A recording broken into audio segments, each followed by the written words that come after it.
Hi guys and welcome back to Guide Nation. In today's video, I will show you how to put background image on Tome AI. Now if you want to add a background image on any page, you'll have to go to that page and right click there and choose add image background.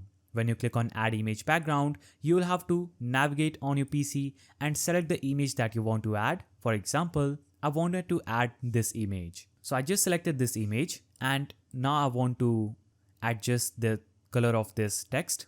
So I'll select this text and choose another color that will fit this image. You can choose another page, right click there and click on add image background, select an image and that image will be set as the background of that specific page. So you can go to any of the page, select that page, right click there and click on add image background, select an image and that image will be set as the background of that specific slide on your Tome AI application.